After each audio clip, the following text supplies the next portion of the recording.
Gusto ko po i-share sa inyo, Katekram. Ayaw ko sayangin tong ano eh. Gusto po namin i-share yung kagandahan po ng lugar po ni Ate Celine. Kaya, ano lang, nakakatanggal ng pagod pagka nakikita mong ganito.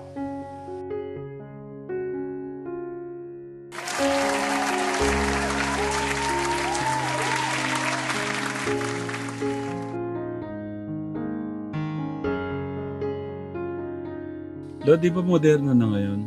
Eh, buti hindi kayo gumagaya sa iba na naka-short, ganun.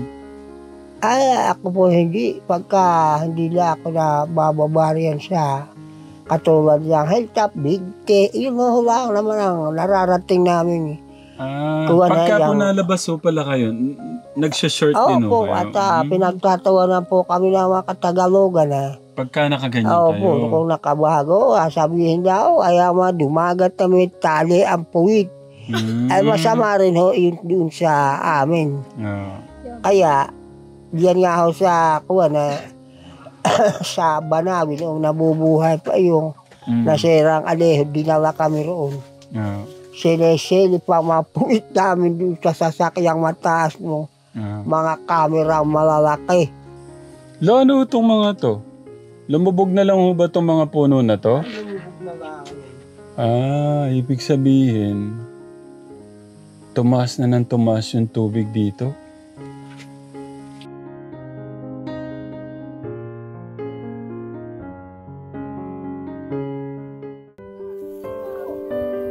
Next mission ho kami, Katekram, sa kabilang ano pa rin tayo. Ang matalim, ikaw. Batarek. Ang taas nila, Katekram. Ate Celine, dito ka.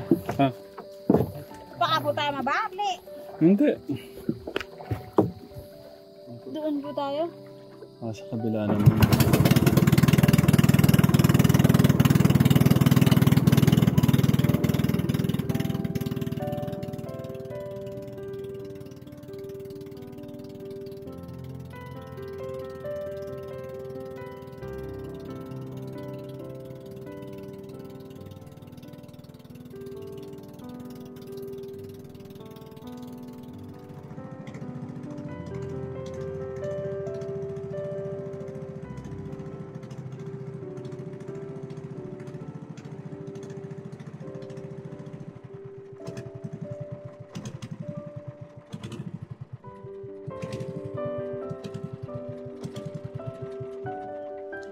Liligo ako.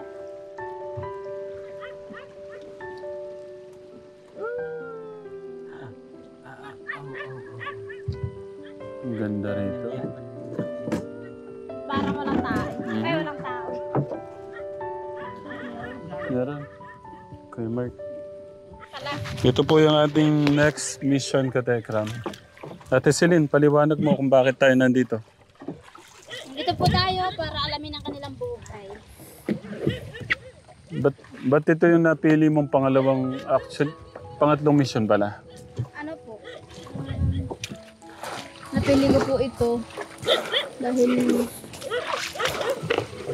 mukhang parang kakaiba po kasi yung ano nila dito. Din. Yung isa hindi naman kinusunod. Grabe ka na. Akala kong mas malakas yung ano dito, mga dumagat. Wala ng power, oh. Lalamig yan kaya. Lalamig. Lubog ka na sa tubig muna. Okay, tara na. Diretso na tayo. Kuya Gus. Picturean mo nga ako, pitikan mo nga ako dito. Pitikan mo kaming tatlo, mga scholar natin. Sige, huwag na ako isali. Ay, dito na kasi. Tagal-tagal mong kumilos eh. Bilisan mo. Ikaw eh. Pandi ako. Hindi na. Dikit-dikit na tayo dito. Mabul pa talaga. Okay. Hindi po. Paanan po pala ng ano to, Katekram, ng tabernakulo, Kuya Gus. Oo. Pero gusto ko yung mga puno Te Celine. Ibang tao. Ayun. Ay, magandang hapon po! Magandang hapon po! Uwi na po kami!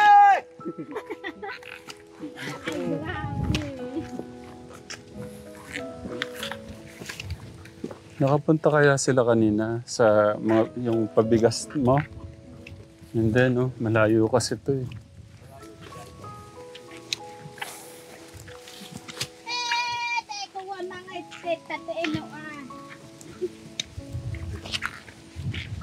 Buot mo din agis sa init yaw.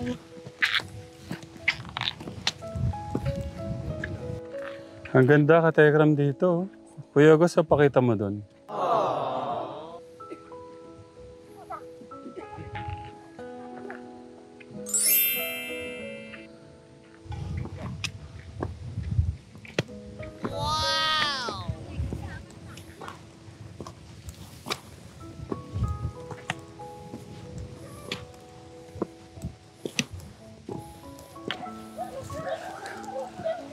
Tekram, oh. Ang gaganda ng mga puno.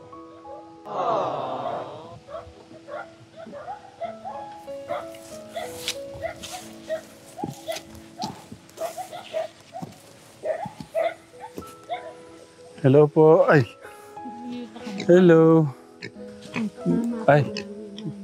Magandang hapon po. Ay.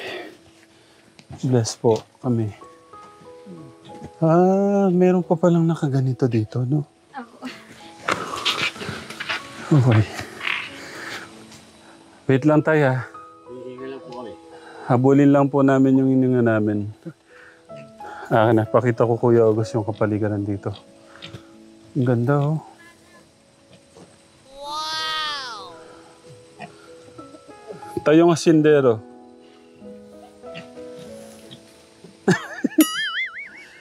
Sa mga ano. Pulo. Mamaya tatanong ko kay Lolo.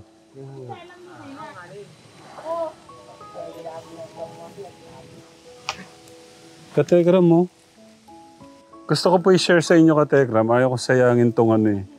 Gusto po namin i-share yung kagandahan po ng lugar po ni Ate Celine. Kaya, nakakatanggal ng pagod pagka nakikita mong ganito.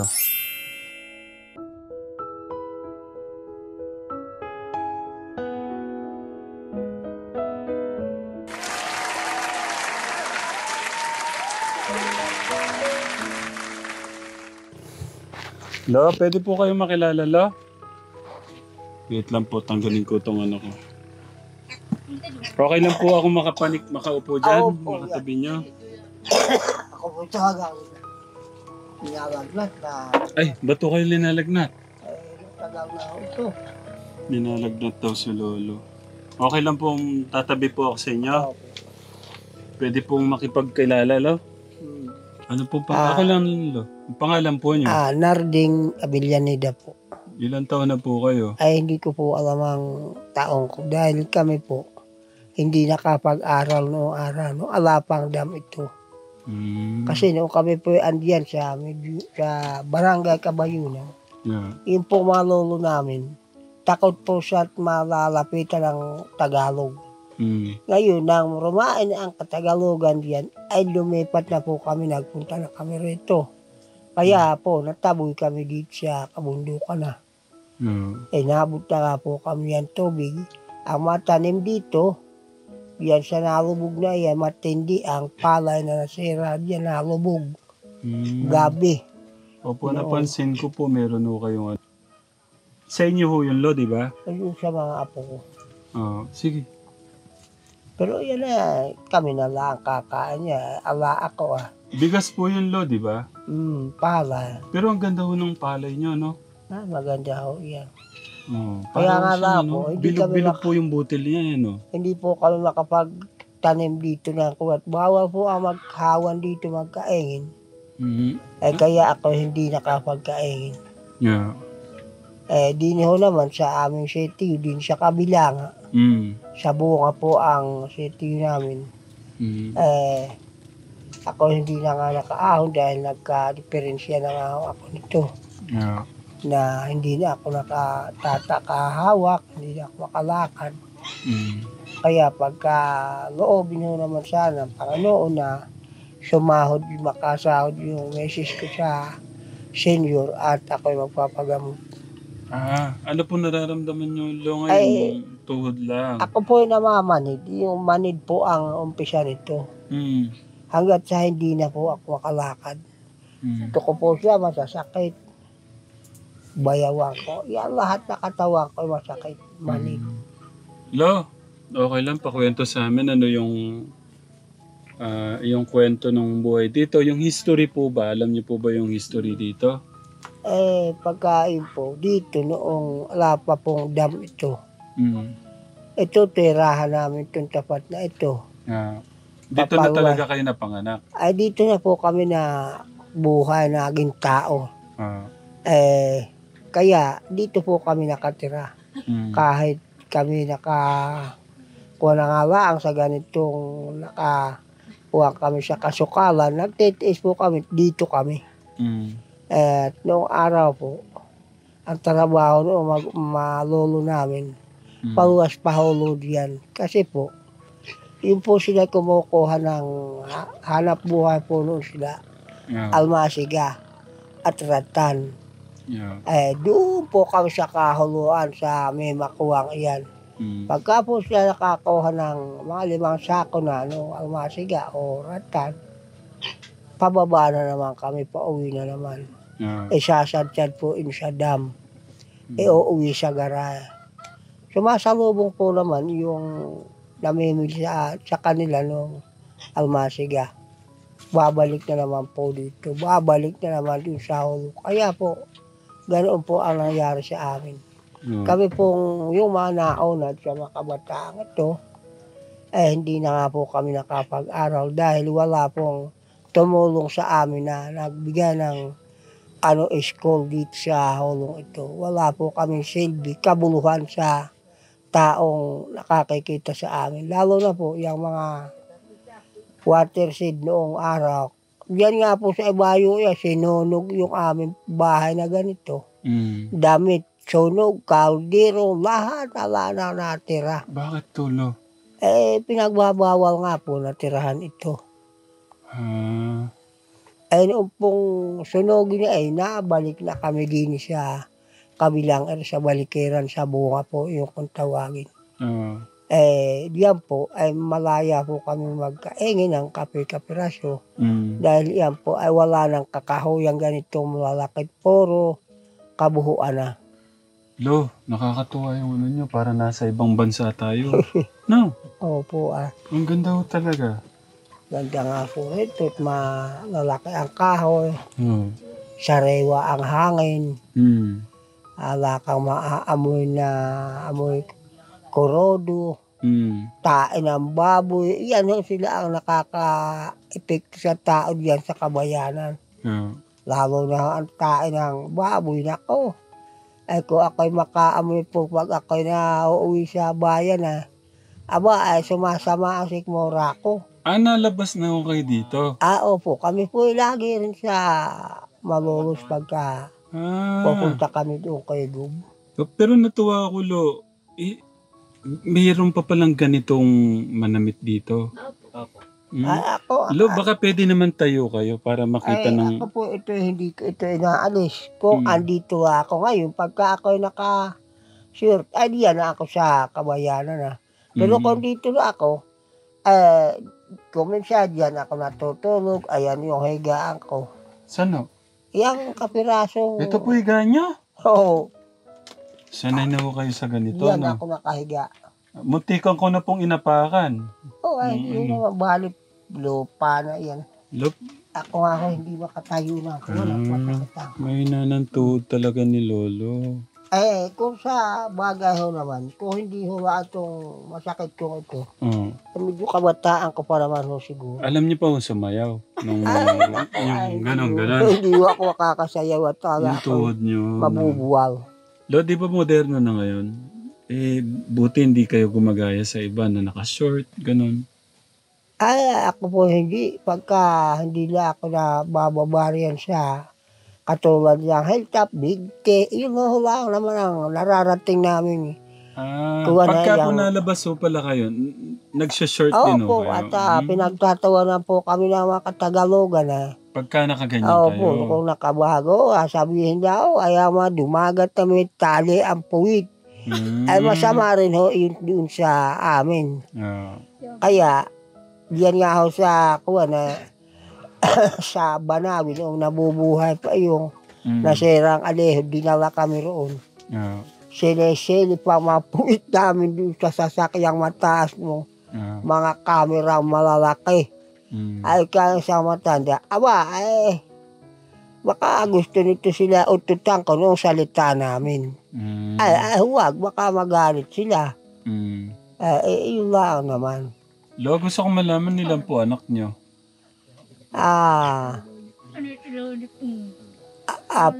Apat na puro lalaki. Ba't parang nag-isip pa kayo? Kala ko sobrang dami. Hindi, apat. Apat po sila. Nasaan po sila ngayon? Nasa enta po yung siya may asawa. Yung isa po naman, andito rin. May mga asawa na, andun na sila sa mga kanila mga biyanan nakatira. Pero bumabalik naman sila rin, dumadalaw. Nasaan po yung asawa niyo pala? Nandoon, sumahod nga sa senior. Hindi nga ako makalakad, kaya siya na lang ang punta ko roon. Magkano po kaya sasahurin niya, Lo? Ako hindi na dadagdagan 2,000. 100,000 o kaya yun? Hindi na 2,000. 300, 400. Inalaang. Pero may dagdag naman, bigas yung 10 kilo. Kumusta po yung buhay niyo ngayon dito, Lo? Ayos po lang naman. Kahit medyo nga, kung minsan, at yung pong kayamanan na itatago, pero ang kahirapan ay hindi. Kung minsan, hindi na naghahaponan, pero nagtitiis at pagka umaga naman, sigurado naman kakain kahit pa paano. May dala ho kami mga bigas at groceries. Pasensya na po, hindi ko alam na ganito rin ho kayo kadami pala dito. Baka po sa susunod, pinagkasya-kasya na lang ho ni Ate Celine sa mga Ito nga po talagang kami hindi makapaggawa dahil isa pa, may bangka kami rito. Ang diferensya ay wala kami pambili ng gasolina. Ay, wala akong problema. Magkano po gasolina dito, Lo? Magkano naman gasolina dito, letro. 95 po ata yung isa. 95. Parang hindi. Kasi lang naman no? 55 yata, 60. Okay lang kasi malayo Ganun talaga yung Lalo pa, ito't malaking makina ito Ba't kasi malaki yung makina sa inyo? 4 na litro, pababa at pabalik dito. Yung pong yung pong 4 na litro, gano'n po katagal maubos yun, Lo? Pagka po bumaba ako sa dam, pagbalik dito ay hindi na po magagamit at ubos na. Kamusta po yung kabataan ngayon? Ano po yung pagbabago ng kabataan ngayon at noon? Malaking bagay po ang pinagbago ngayon sapagkat sila po yung makapagtuturo ngayon sa katulad namin na hindi nga po nakapag-aral noong ikabubuti noong aming pamumuhay. At lalong-lalo na po sa mga bagong mga kabataan, sila po yung magtuturo. Lo, okay lang ba? Kakantahan daw po kayo ni Kuya Mark. Ayan, kakantahan na daw po kayo ni Kuya Mark. Sige, Kuya Mark. Iyo bang napapansin ang ating panahon ay bilis na lumilipas, parang kailan lang ang noon. Bawat bagay ay nagbabago, ging ugali ng tao. Tahanan na tahimik, bakit ngayon ay kay gulo? Mga kabata ay naliligaw, walang pag-ibig mapagpaimbabaw. masuwayin sa mga magulang. Ang buhay ay walang kabanalan. Pagmamahal sa kapwa, paggalang sa magulang, ang pag-ibig sa Diyos nasa atin ay may lalang.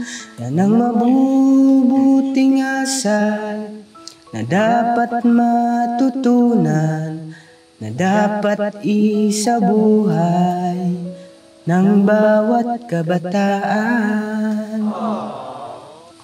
Paano pa ka naman? Magaling. La, gusto ko madagdagan yung mahingi ni La. Oh.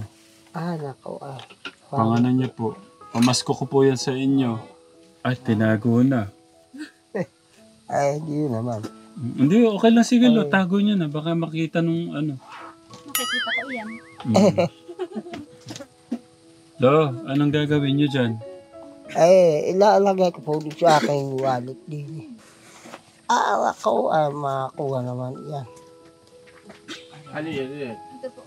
Kaputi ka. Medyo matigas lang at isang taon pa yan. May nakatago pala si Lolo. Lo, ano yung nakatago niyo, Lo? Katago rito mga ID lang ito. Kala ko marami ko kayong nakatagong pera dyan eh. Kuha ang ID ko rito. Patingin nga, Lo. Ay, pagkakagwapo niyo ho pala nung nung bata-bata pa kayo. Guwapo yan. Pinakamaagang pamasko siguro yan, Lo, no? Oo. Ano pong gagawin niyo ngayon dyan sa regalo ko na yan? Yan po.